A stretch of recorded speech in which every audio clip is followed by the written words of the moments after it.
Welcome back to my YouTube channel Tech Mechanical and electrical.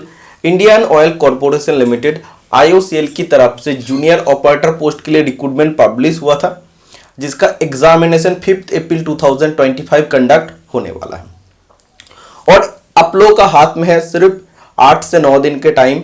और इसी के बीच में आपको जितना मैक्सिमम हो सके आपको MCQ पढ़ना पड़ेगा। तो आज से मैं एक MCQ सीरीज यूट्यूब पर चालू कर रहा हूं। डेली क्लास में 25 से 30 MCQ में डिस्कस करूंगा। क्लास कभी दिन में एक भी आ सकता है, 2 भी आ सकता है, जितना हो सके।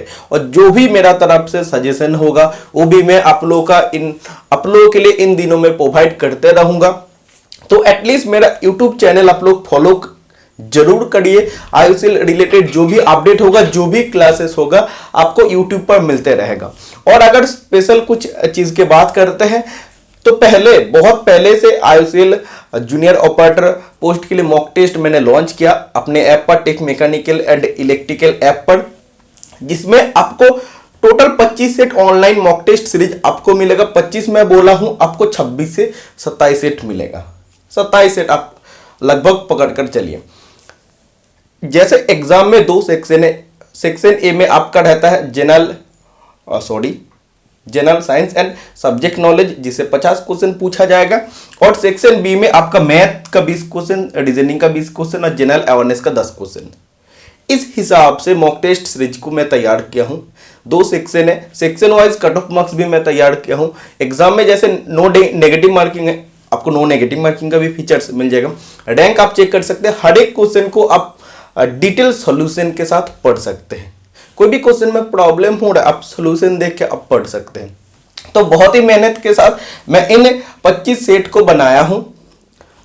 2500 से ज्यादा MCQ आपको ऐप पर मिल जाएगा। और स्पेशल MCQ मैं इतना बोल सकता हूं, जो सेक्शन बी है मैथ और रीजनिंग में टेस्ट सीरीज से अटेम्प्ट करने के बाद मैथ और रीजनिंग में आपको कोई प्रॉब्लम नहीं होगा, क्योंकि जिस तरह से मैथ और रीजनिंग का क्वेश्चन मैं टेस्ट सीरीज पर ऐड किया हूं, उसी सेम टाइप ऑफ क्वेश्चन, उससे भी इजी क्वेश्चन आपको एग्जाम में पूछा जाएगा। और रीजनिंग थोड़ा सा टफ होता है जब IBPS एग्जाम कंडक्ट करता है। रीजनिंग का भी क्वेश्चन बहुत अच्छा क्वेश्चन मैं टेस्ट सीरीज पर रखा हूं और हर एक रीजनिंग का क्वेश्चन का आपको डिटेल सोल्यूशन मिल जाएगा। ओके, जनरल अवेयरनेस देखिए, इसका क्वेश्चन कॉमन आना बहुत मुश्किल होता है। देखिएगा, जनरल अवेयरनेस के लिए अलग, जैसे NTPC ग्रुप डी टेक्नीशियन, इसका जो नॉन टेक्निकल पोर्शन होता है, अलग क्लासेस चलता है। तो उसके लिए आपको बहुत मेहनत करना पड़ता है। फिर भी आपको टेस्ट सीरीज और IOCL स्पेशल MCQ पढ़ने के बाद 3 से 4 क्वेश्चन आपको कॉमन मिल ही जाएगा। ओके, लेकिन मैथ और रीजनिंग का जितना क्वेश्चन है आपको उसी में से लगभग आने का चांस है। और टेक्निकल का तो मैं उस हिसाब से तैयार किया हूं। आप जानते हैं, ऐसा IOCL का तरफ से पहला बार रिक्रूटमेंट नहीं आ रहा, इससे पहले भी रिक्रूटमेंट आया था। और पेपर बनता है इलेक्ट्रिकल बेस्ड, तो इलेक्ट्रिकल क्वेश्चन आपको ज्यादा पढ़ना पड़ेगा फिटर की तुलना में, इलेक्ट्रॉनिक्स की तुलना में। और सभी का पेपर आपका कॉमन होगा, सेम होगा। आप फिटर से अप्लाई किए, किसी ने इलेक्ट्रिशियन से अप्लाई किए, किसी ने इलेक्ट्रॉनिक्स मैकेनिक से अप्लाई किए, सबका पेपर कॉमन होगा। पेपर में सभी ट्रेड का क्वेश्चन लगभग रहेगा। मैक्सिमम क्वेश्चन इलेक्ट्रिकल ट्रेड का रहेगा और उससे थोड़ा कम रहेगा फिटर का, और उससे थोड़ा कम रहेगा इलेक्ट्रॉनिक्स मैकेनिक। बाकी जो भी ट्रेड है उससे क्वेश्चन पूछने का चांसेस बहुत कम है। मैशिनिस्ट से लगभग 1 ही 2 क्वेश्चन पूछ सकते हैं। जितना क्वेश्चन आपको पूछा जाएगा टेस्ट सीरीज पर मैं ऐड कर दिया हूं। ओके, तो देखिए, टेस्ट सीरीज आप अलग से प्रैक्टिस कर सकते हैं और YouTube पर क्लास भी आप जरूर डेली देखिए। ओके, मैं आप लोगों के लिए प्रोवाइड करूंगा इस बार एग्जाम होने तक बहुत अच्छा क्लास प्रोवाइड करने का। ठीक है, आज का जो मैं पहला क्लास प्रोवाइड करने जा रहा हूं, इसमें मैं 25 क्वेश्चन डिस्कस करूंगा। मैक्सिमम क्वेश्चन इलेक्ट्रिकल बेस्ड होगा, क्योंकि मेरा जो ऑडियंस है, ज्यादातर ऑडियंस मैकेनिकल ब्रांच से है। फिटर, टर्नर, मैशिनिस्ट, वेल्डर का स्टूडेंट है, इलेक्ट्रिशियन का भी काफी स्टूडेंट है।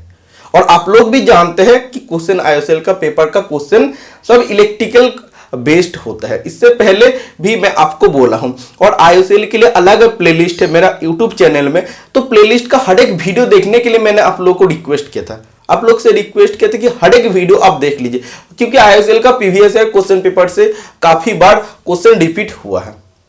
तो IOCL का प्लेलिस्ट मेरा चैनल में जो है उसको सबसे पहले आप कंप्लीट कर लीजिए, बहुत अच्छा से कंप्लीट कर लीजिए। आप चाहे तो डीजल मैकेनिक का क्लासेस आप छोड़ सकते हैं, बाकी जितना भी वीडियोस है आप कंप्लीट कर लीजिए।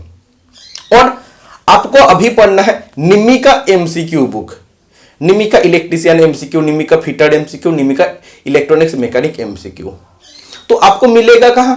देखिए अभी जो निम्मी का MCQ नया बुक आया है, नया MCQ PDF जो आया है निम्मी का साइट पर, उसमें आपको ज्यादा क्वेश्चन नहीं मिलेगा, 100 क्वेश्चन मैक्सिमम मिलेगा, हार्डली 100 क्वेश्चन आपको मिलेगा। जो पहले का निम्मी का क्वेश्चन बैंक फिटर इलेक्ट्रॉनिक्स और इलेक्ट्रीशियन के लिए था, वो PDF काफी स्टूडेंट का पास अभी अवेलेबल नहीं है, तो आपको मिल जाएगा। टेस्ट सीरीज के साथ में ऐड कर दिया हूं। जैसे मॉक टेस्ट जो 1 है, देखिए टेस्ट सीरीज सेक्शन पे आपको जाना है, फिर बाय नाउ आप डायरेक्ट कर सकते हैं या व्यू डेमो ऑप्शन पर जा सकते हैं। देखिए जब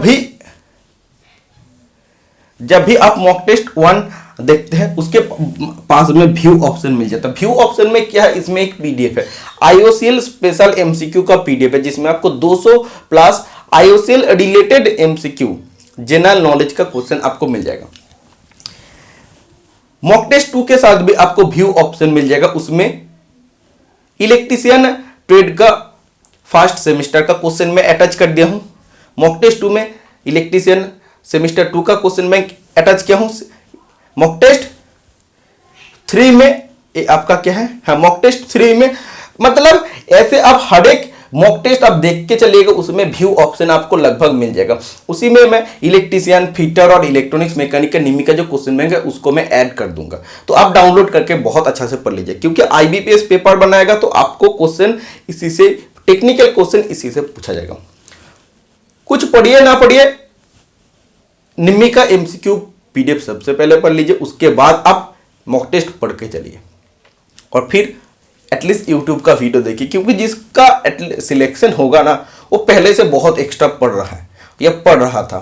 ओके, तो देखिए इस तरह से आप ये सब चीज को डाउनलोड कर सकते हैं, और एटलीस्ट IOCL का जो प्लेलिस्ट है उसको आप कंप्लीट कर लीजिए। तो शुरू करते हैं आज का क्लास। वेट, 25 क्वेश्चन में ज्यादातर क्वेश्चन इलेक्ट्रिकल बेस्ड है, और देखिए मैं मैकेनिकल ट्रेड के लिए मैं पढ़ाता हूं। इलेक्ट्रिकल में हमें उतना डीपली नॉलेज नहीं है, लेकिन मेरा काफी सारा दोस्त इलेक्ट्रिकल में अलग अलग डिपार्टमेंट में जॉब करता है। उसी में मेरा एक दोस्त BA RC में है, IOCL में है, तो उसी ने इलेक्ट्रीशियन का जो स्पेशल MCQ है वो हमें सिलेक्ट करके दिया है। और कुछ क्वेश्चन जैसे सेल, SPM, CIL, इन सब डिपार्टमेंट के जो अलग अलग यूनिट के एग्जाम होता है वो IBPS कंडक्ट करते हैं। तो IBPS किस तरह का इलेक्ट्रीशियन क्वेश्चन पूछा था, वो मेमोरी बेस्ड क्वेश्चन पेपर से मैं ऐसे डेमो क्लास आप लोगों के लिए यूट्यूब पर प्रोवाइड करते रहूंगा। तो वो सब क्वेश्चन आपको इस सीरीज में मिल जाएगा। तो एटलीस्ट इस सीरीज को आप लोग डेली फॉलो कीजिए। तो पहला क्लास थोड़ा सा मैं आप लोगों के लिए डिस्कशन ज्यादा किया, तो अभी डिस्कशन शुरू करते हैं। तो डीपली मैं डिस्कस नहीं कर पाऊंगा, लेकिन क्वेश्चन आप लोगों के लिए इंपॉर्टेंट है। मैं रिक्वेस्ट कर रहा हूं कि एटलीस्ट आप वीडियो को पूरा देखिए, इससे आपको एग्जाम में क्वेश्चन कॉमन आने का बहुत चांस है। ओके, वेट,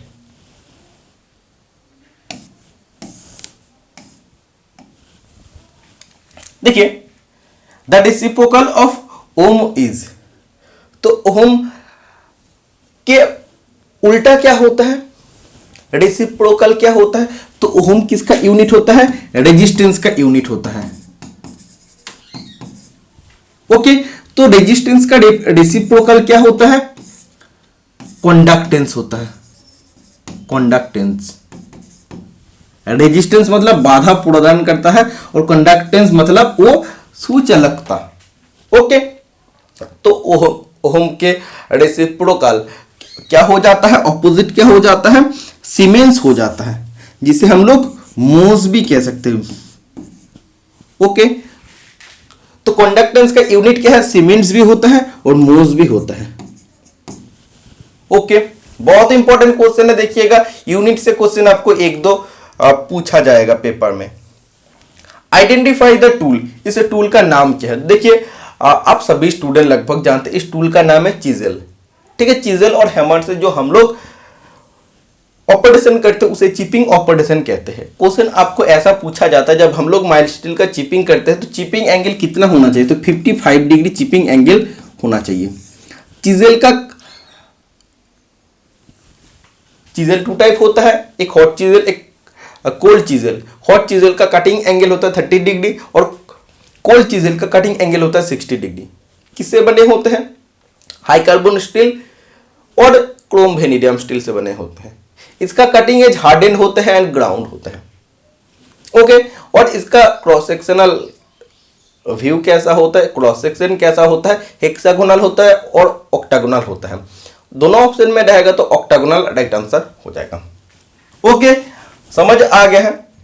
नेक्स्ट क्वेश्चन देखिए, what is the unit of conductance? ऐसे आपको क्वेश्चन पूछा जाएगा। अभी मैं डिस्कशन, क्योंकि resistance is the reciprocal of conductance अभी मैं बताया हूं, तो चालकत्व की यूनिट क्या है? तो कंडक्टेंस का यूनिट होता है मू, आप सीमेंस भी बोल सकते हैं। ओके, बहुत इंपॉर्टेंट क्वेश्चन है, आप देखकर चलिए। What is the equivalent capacitance across set of two capacitor in series having 470 nanofarad and 1 microfarad respectively when connected to a 12 volt AC supply? देखिए, कैपेसिटेंस और रेजिस्टेंस इन दोनों में ऑपोजिट होता है। क्या होता है? देखिए, रेजिस्टेंस का जब भी बात करते हैं ना, तो उसमें अगर सीरीज सर्किट का बात करते हैं, सीरीज कनेक्शन का बात करते हैं, तो उसमें आपका होता है क्या resistance equivalent is equal to आपका क्या होता है? Resistance 1 plus resistance 2 plus resistance 3, ऐसे आपका होते रहता है। और उसमें पैरेलल कनेक्शन में क्या होता है? 1 upon resistance equivalent is equal to 1 upon resistance R1, 1 upon resistance R2, 1 upon resistance R3, ऐसे होता है। लेकिन कैपेसिटेंस में इसका ऑपोजिट होता है। कैपेसिटेंस में इसका ऑपोजिट होता है। जब सीरीज कनेक्शन का बात करते हैं, सीरीज कनेक्शन की बात करते हैं, तो इसमें आपका क्या होता है? 1 upon C equivalent is equal to 1 upon C1 plus 1 upon C2 plus 1 upon C3, ऐसे आपका चलते रहता है। मतलब देखिए, जो इधर सीरीज में हो रहा था, जो इधर पैरेलल में हो रहा था, उधर सीरीज में हो रहा है। ठीक है, और इधर पैरेलल में क्या होगा?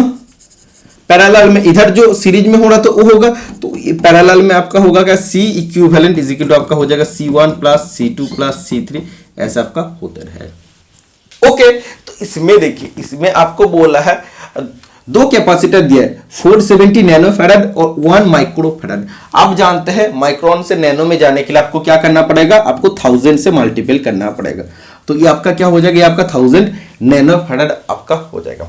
ओके, तो दोनों कैपेसिटर को जब हम लोग 12 वोल्ट AC सप्लाई के साथ कनेक्ट करते हैं, तो उसमें इक्विवेलेंट कैपेसिटेंस क्या हो जाएगा? ओके, इक्विवेलेंट कैपेसिटेंस का आपको पता है, सीरीज बोला है, मतलब 1 upon C equivalent is equal to 1 upon C1 plus 1 upon C2। देख लीजिए, 1 microfarad is equal to 1000 nanofarad. तो देखिए, ऐसे अगर आप करते हैं 1 upon C equivalent is equal to, series के लिए आपका ऐसा ही होगा, C1 plus C2, 1 upon C2।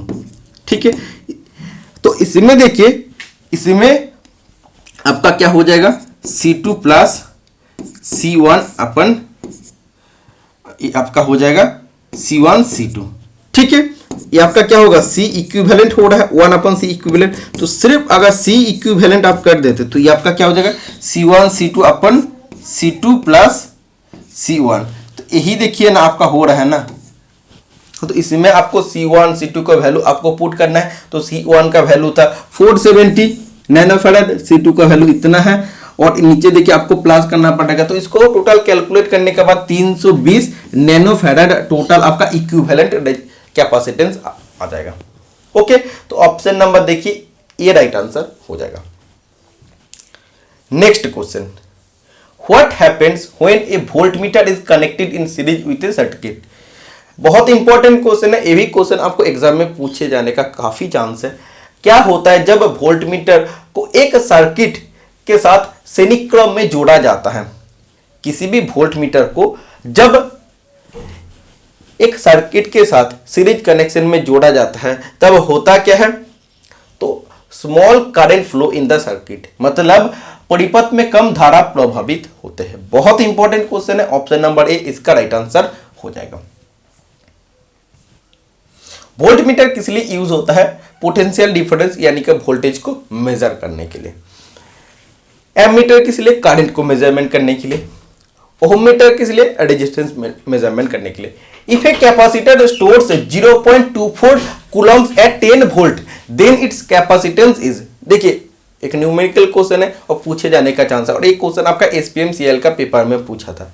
तो सब प्रीवियस ईयर आईबीपीएस का कंडक्ट किया हुआ क्वेश्चन पेपर है। तो आपको अभी निकालना क्या, आपको कैपेसिटेंस निकालना है, जबकि बोल दिया है कि इसमें 0.24 कूलम्ब, कूलम्ब किसका यूनिट, चार्ज का, मतलब इतना चार्ज है वो आपका वोल्टेज है। तो कैपेसिटेंस क्या हो जाएगा, capacitance is equal to Q मतलब चार्ज और भी मतलब वोल्टेज। तो इसमें देखिए क्यू आपका कितना दिया 0.24 और इधर तो दिया 0.24 अपन वोल्टेज आपका 10, तो इतना ये आपका वैल्यू क्या हो जाएगा 0.024 फैराड, क्योंकि कैपेसिटेंस का यूनिट होता है फैराड। ओके, तो ऑप्शन नंबर 4 राइट आंसर हो जाएगा इस क्वेश्चन का। Next question, the ratio of real power to apparent power is called. देखिए इसमें बोला है कि वास्तविक पावर का स्पष्ट पावर से अनुपात को हम लोग क्या कहते हैं, तो हम लोग इसे पावर फैक्टर कहते हैं। पावर फैक्टर बहुत इंपॉर्टेंट क्वेश्चन है, ये काफी बार प्रीवियस ईयर क्वेश्चन पेपर में पूछा गया है, इसे पावर फैक्टर कहते हैं। देखिए if the length of the single core cable increases then insulation resistance. बोला है यदि सिंगल कोर केबल की लंबाई बढ़ी जाती है तो इसका इंसुलेशन प्रतिरोध क्या होगा। तो जब इसका लेंथ बढ़ी जाती है तो उसका क्या होता है, इसके इंसुलेशन रेजिस्टेंस आपका कम हो जाता है, क्योंकि लेंथ इसका बढ़ गया। तो option number C is the right answer हो जाएगा। देखिए इलेक्ट्रिशियन का क्वेश्चन है, थोड़ा सा कम मैं डिस्कस कर रहा हूं, लेकिन जो क्वेश्चन है कलेक्शन में आप लोग के लिए लाया हूं बहुत इंपॉर्टेंट है। पीबीएस में आईबीपीएस द्वारा ये सब क्वेश्चन पूछा गया है, इसीलिए मैं आप लोग के लिए बोल रहा हूं। लेकिन इसमें सिंपली है, जब कोई भी नॉर्मली आप चीज देख लीजिए कि उसका लेंथ इतना है, उसमें अगर रेजिस्टेंस कुछ भी सोचिए 5 ओम हो रहा है, उसका लेंथ अगर हम लोग बढ़ा देते हैं तो उसमें देखो आपका लेंथ बढ़ गया है, तो उसमें आपका होता है कि इंसुलेशन रेजिस्टेंस भी आपका कम होता है। ओके, मतलब इंसुलेशन प्रतिरोध आपका डिक्रीज होता है। Option number C. Next question, which of this basic ways will help remove और isolate the combination of factors of the fire towards extinguishing the fire. मतलब देखिए इसमें बोला है इनमें से कौन सी बुनियादी तरीका आग बुझाने की दिशा में आग के कारक के संयोजन को हटाने या अलग करने में मदद करता है। देखिए आग मतलब फायर ट्रायंगल आप पढ़े हैं, फायर ट्रायंगल, इसके लिए 3 चीज का जरूरत होता है, फ्यूल, हीट एंड ऑक्सीजन। इसमें से किसी भी एक चीज को अगर हम लोग हटा देते हैं तो आग नहीं जलेगा। तो किसी भी जगह में अगर आग जल रहा है तो आपको सबसे पहले क्या करना होता है, सबसे पहले आपको देखना होता है कि इसका फ्यूल सोर्सेस कहां है, मतलब कहां से एक्चुअली फ्यूल सोर्स है जिसके लिए आग जल रहा है। तो फ्यूल को सबसे पहले हटा देना पड़ेगा, फ्यूल कनेक्शन को हटा देना पड़ेगा, जिसे हम लोग क्या कहते हैं, स्टार्विंग कहते हैं, स्टार्विंग। तो देखो फ्यूल आपका हट गया है तो आग आपका नहीं जलेगा, लेकिन थोड़ा सा आग है तो आपको क्या करना पड़ेगा, तो फ्यूल आपका हट गया है, बाकी हीट एंड ऑक्सीजन है। तो आपको और देखना पड़ेगी ऑक्सीजन सप्लाई आपको कहां से हो रहा है, तो ऑक्सीजन सप्लाई को बंद करना पड़ेगा। तो ऑक्सीजन सप्लाई को बंद करने के लिए हम लोग फोम या सैंड का हम लोग ब्लैंकेट दे देते, चादर दे देते, जिसे हम लोग स्मूदरिंग कहते हैं, स्मूदरिंग कहते हैं। ओके, आग जो जला था वो तो गर्म था, तो देखो ये भी आपका चला गया है, वो तो गर्म है हो जाएगा, तो उसको ठंडा करने के लिए हम लोग क्या करते हैं, इसमें हम लोग पानी फेंक देते, वाटर फेंकते हैं, तो इससे हम लोग क्या कहते हैं, कूलिंग कहते हैं। तो देखो तीन प्रोसेस होता है, स्टार्विंग होता है, स्मूदरिंग होता है और कूलिंग होता है। तो इसीलिए इसका राइट आंसर हो जाएगा all of the option. Option आप चेक कर लीजिए। इन तीन तरीके से हम लोग किसी भी जगह का आग को आराम से बुझा सकते हैं, तो option number A right answer हो जाएगा। देखिए next question, Indian electricity rules specify that the maximum load on A light और फैन सब circuit should not be exceed. भारतीय बिजली नियम निर्दिष्ट करता है कि एक लाइट और पंखे सब सर्किट पर अधिकतम भार डैश से अधिक नहीं होना चाहिए। एज पर इंडियन इलेक्ट्रिसिटी रूल्स, लाइट और फैन जैसे सब सर्किट पर कितने वाट से ज्यादा वाट नहीं होना चाहिए? 3000 वाट, 800 वाट, 1200 वाट, 2400 वाट। तो इसका राइट आंसर हो जाएगा 800 वाट। इससे ज्यादा इसमें भार दे देता है तो ये आपका सब सर्किट खराब हो जाएगा। Okay, next, which wiring is suitable for temporary installation? अस्थाई इंस्टॉलेशन के लिए कौन सी वायरिंग उपयुक्त होते हैं? Metal conduct wiring, PVC conduct wiring, concealed conduct wiring और क्लिट वायरिंग। तो cleat wiring option number D right answer हो जाएगा। ठीक है, तो जब आपको टेम्पोररी इंस्टॉलमेंट करना पड़ेगा तो इंस्टॉलेशन करने के लिए आपको कौन सा वायरिंग करना पड़ेगा? तो टेम्पोररी इंस्टॉलेशन करने के लिए क्लिट वायरिंग आपको करना पड़ेगा। Option number D right answer है। वेट, हाँ देखिए, निम्न आकार क्या दर्शाती है? निम्न आकृति क्या दर्शाती है? तो ये जो फिगर आप देख रहे हैं ये कौन से फाइल के फिगर है? कर्व कट फाइल के फिगर है। Single cut, rough cut, curve cut और डबल कट दिया है, तो कर्व कट राइट आंसर हो जाएगा, क्योंकि इसका काट देखो, इसके काट देखो एकदम कर्व जैसे है, इसीलिए इसका नाम है कर्व कट फाइल।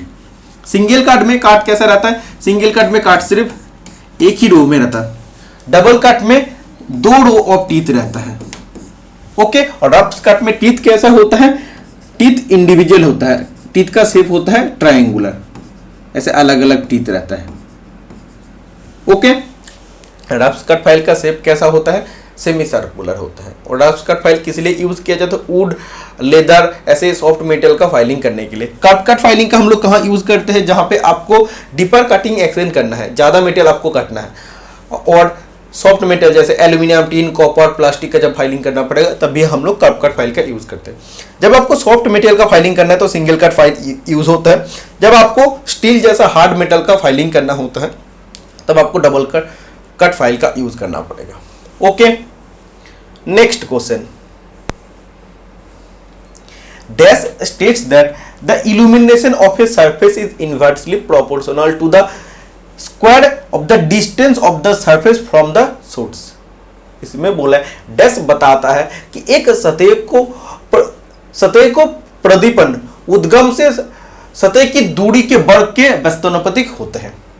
इसमें बोला है कि कौन सा ऐसा लॉ है जो कहता है कि किसी भी सरफेस का इल्यूमिनेशन, किसी भी सरफेस का इल्यूमिनेशन इनवर्सली प्रोपोर्शनल होता है। किसका इनवर्सली प्रोपोर्शनल होता है? Distance of the surface from the source. मतलब जो सरफेस है, सरफेस से जहां से वो इल्यूमिनेशन आपका उत्पन्न हुआ है उधर के डिस्टेंस का इनवर्सली प्रोपोर्शनल होता है। तो कौन सा लॉ कहते हैं? तो ये आपका राइट आंसर हो जाएगा inverse square law right answer हो जाएगा। Option number A right answer है, ये आपका राइट आंसर है। ठीक है, बहुत इंपॉर्टेंट क्वेश्चन है। देखिए एग्जाम में इसी सीरीज से क्वेश्चन आपका फंसने का चांसेस है। An S C R has dash PN junction, मतलब सिलिकॉन कंट्रोल्ड रेक्टिफायर का कितना पीएन जंक्शन होता है? तो 3 राइट आंसर हो जाएगा। Option number B right answer हो जाएगा, 3। इससे और एक क्वेश्चन भी पूछा जाता है, what is the full form of ACR, मतलब सिलिकॉन कंट्रोल्ड रेक्टिफायर। इसका देखो 3 पीएन जंक्शन होता है और 4 लेयर होता है। कितना लेयर होता है ये भी आपको याद रखना है। ये इलेक्ट्रॉनिक्स का क्वेश्चन है, ठीक है, बहुत इंपॉर्टेंट क्वेश्चन भी है। Next question, the potential applied at one end of the resistor point A is 8 volt and the potential at other end of the resistor point B is 5 volt. What is the potential difference between the 2 point A and B. इसमें देखिए, इसमें बोल रहा है कि register के एक and में पोटेंशियल डिफरेंस कितना है, 8 वोल्ट बोला है, और रजिस्टर के अदर एंड में पोटेंशियल डिफरेंस कितना है, 5 वोल्ट है। तो ये आपका ए पॉइंट है, ये आपका बी पॉइंट है। तो इस ए पॉइंट से बी पॉइंट के बीच का पोटेंशियल डिफरेंस कितना है। तो देखो पोटेंशियल आपको दिया है, इधर भी पोटेंशियल दे दिया है।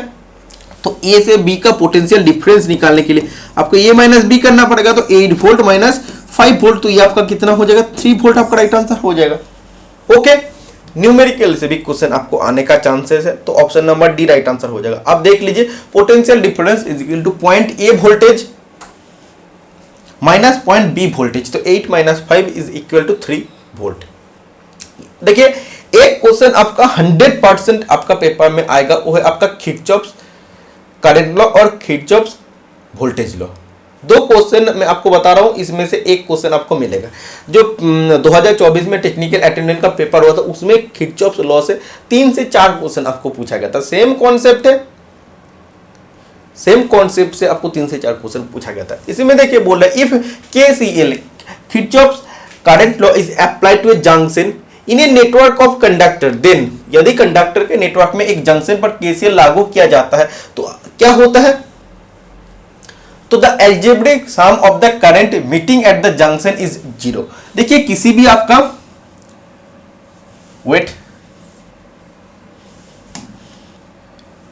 किसी भी आपका जंक्शन है, सोचिए सब करंट आपका इधर, सोचिए ए आ रहा है, ए आ रहा है, ये भी आपका आ रहा है, और ये क्या हो रहा है, ये आपका जा रहा है।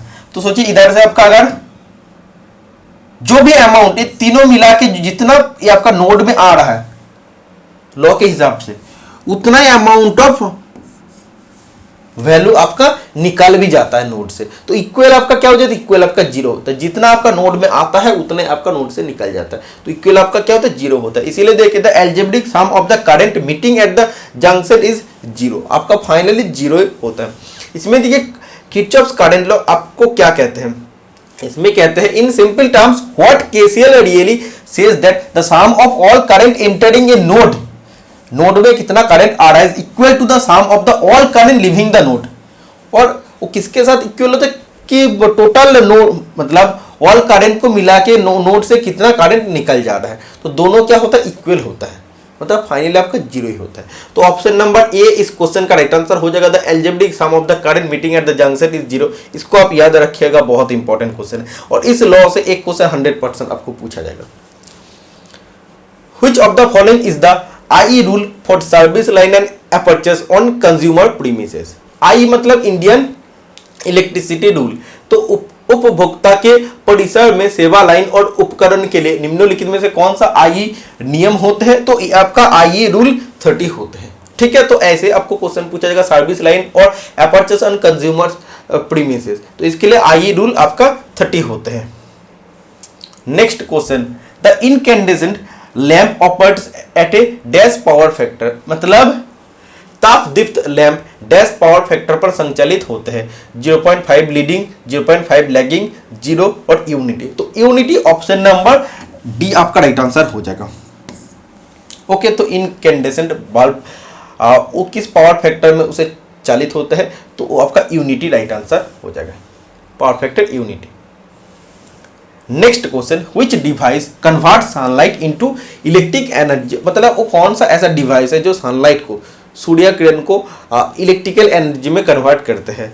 फोटोवोल्टिक सेल इसका राइट आंसर हो जाएगा ऑप्शन नंबर ए। देखिए, ज्यादातर मैं इलेक्ट्रिशियन का क्वेश्चन डिस्कस करूंगा, ऐसा नहीं है इलेक्ट्रिशियन स्टूडेंट सोचेगा, आपको पता है सिंपल क्वेश्चन है, क्योंकि जो क्वेश्चन पेपर में पूछा जाएगा वो सिंपल क्वेश्चन ही होगा। और इलेक्ट्रिशियन स्टूडेंट अगर सोचते हैं कि सिंपल क्वेश्चन डिस्कस करें, नहीं, जो सीरीज में IOCL एग्जाम तक आप यूट्यूब पर चलाऊंगा उसमें फिटर का भी क्वेश्चन रहेगा, मैशिनिस्ट का भी क्वेश्चन रहेगा, सब क्वेश्चन मैं डिस्कस करूंगा, इसीलिए आप लोग पूरा सीरीज को कंप्लीट हर एक वीडियो को देखिए। ओके, तो ये आपका क्या हो जाएगा, ये आपका photovoltaic cell. Which of the following logic gate has high output when two inputs are high.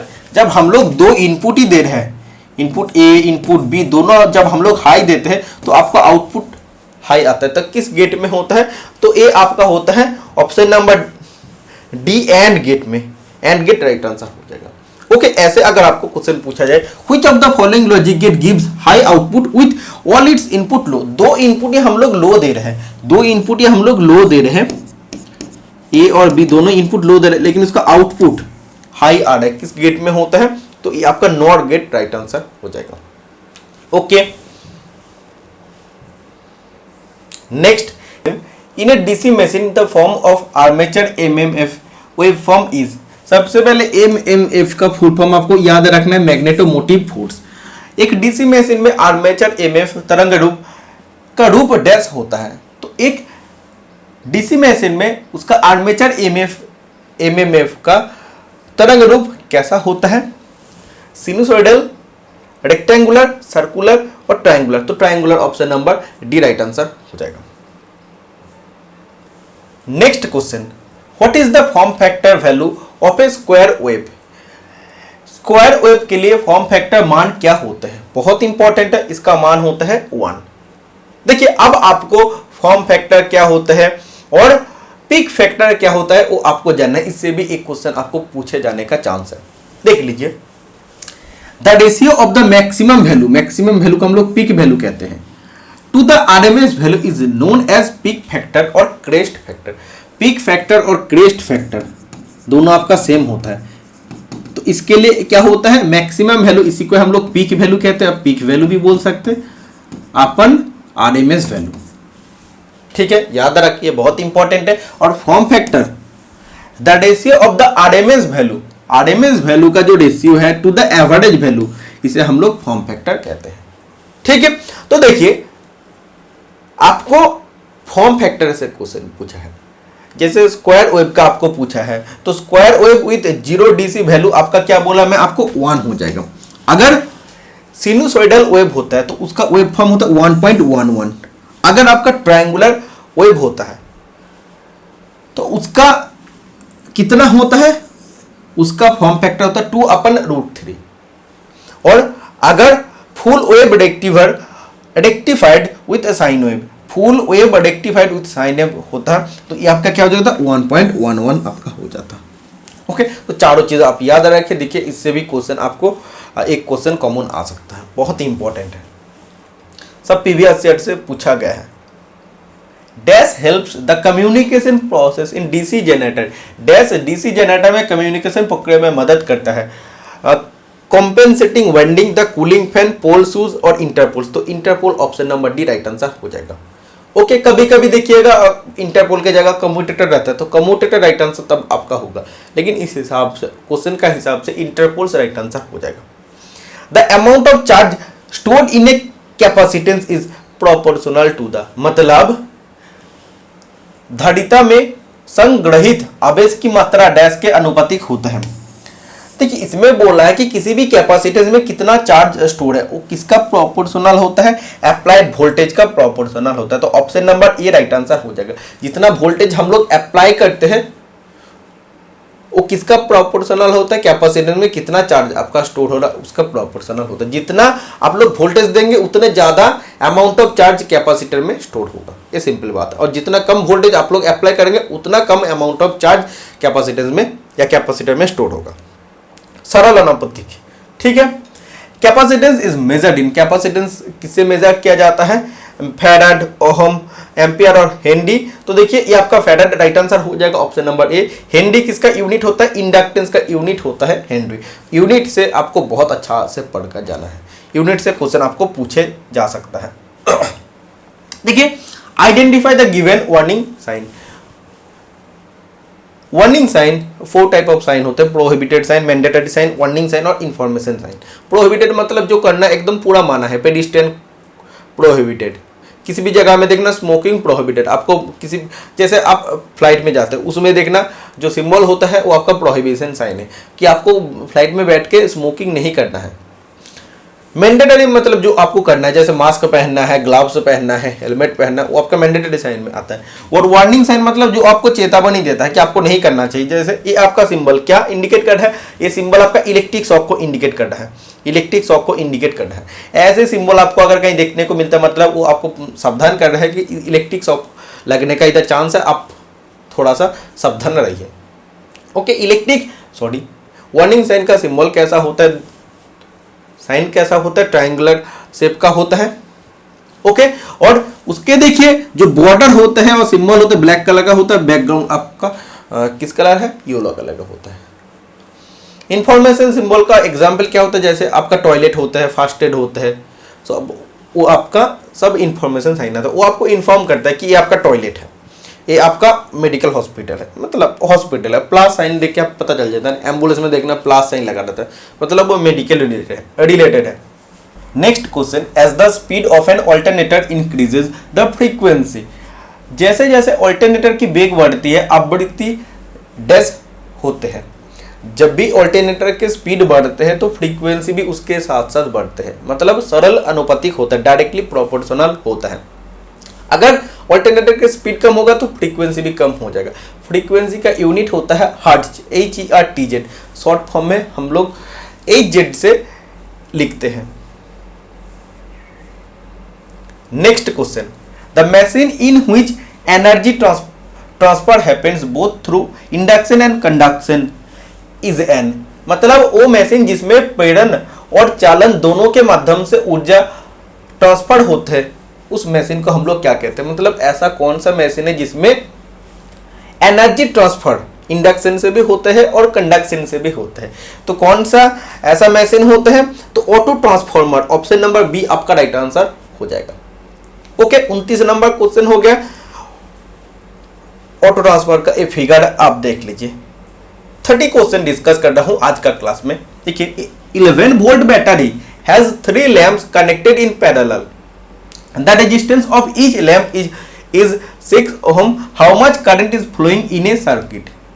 देखिए इसमें बोला है कोई 11 वोल्ट की बैटरी में समांतर में 3 लैंप जुड़े हुए हैं, प्रत्येक लैंप की प्रतिरोध 6 ओम है, तो सर्किट में कितने करंट प्रभावित हो रहा है।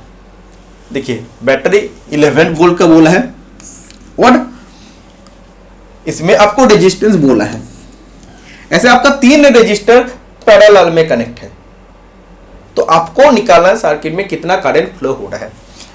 तो देखिए पैरेलल में बोला है तो 1 resistance equivalent is equal to 1/R1 resistor 1 plus resistance 2 plus resistance 3, तो इधर आपका क्या हो जाएगा 1/6 प्लस 1/6। वेट, मैं लिख कर लाया हूं, आप लोगों के लिए सॉल्व कर लाया हूं। तो देखिए अगर आप एलसीएम करते हो तो 3/6, तो ये आपका हाफ हो जाएगा, तो R equivalent is equal to आपका आ जाएगा 2। ठीक है, तो इसमें देखिए रेजिस्टेंस आपका 2 ओम आ गया है और वोल्टेज 11 वोल्ट है। एज पर Ohm's law V is equal to voltage is equal to multiplication of current into resistance, तो वोल्टेज 11, करंट आपको निकालना है, रेजिस्टेंस आपका 2 इधर से मिल जाता है, तो करंट इज इक्वल टू हो जाएगा 11/2, तो ये आपका 5.5 एम्पेयर हो जाएगा, क्योंकि करंट का यूनिट होता है 5.5 एम्पेयर यूनिट होता है करंट का, तो 5.5 option number A right answer हो जाएगा। टोटल आज का क्लास में मैं 30 क्वेश्चन तक डिस्कस किया हूं और नेक्स्ट क्लास में 25 से 30 क्वेश्चन और डिस्कस करूंगा जितना हमसे हो सके। देखिए मैं इलेक्ट्रिकल का स्पेशलिस्ट नहीं हूं, जितना हमें प्रीवियस ईयर क्वेश्चन से मिला है, जो क्वेश्चन सेल एसपीएम सेल का अलग अलग यूनिट में पूछा गया था आईबीपीएस द्वारा, वो क्वेश्चन मैं कलेक्ट करके लाया हूँ आप लोगों के लिए। और मेरा जो भी दोस्त है आईओसेल में एक दोस्त है और बीआरसी में एक दोस्त है, इलेक्ट्रिकल का ही है, उसने इंपॉर्टेंट क्वेश्चन हमें सिलेक्ट करके भेजा, उसी को टाइप करके आप लोगों के लिए मैं डिस्कशन कर रहा हूँ। मेहनत आप लोगों के लिए कर रहा हूँ, भगवान करे ये सब क्वेश्चन आपको एग्जाम में मिल जाए, क्योंकि बहुत इंपॉर्टेंट ये सब क्वेश्चन है आप लोगों के लिए। ठीक है, तो आज के लिए इतना ही, मिलते हैं नेक्स्ट वीडियो में। टाटा।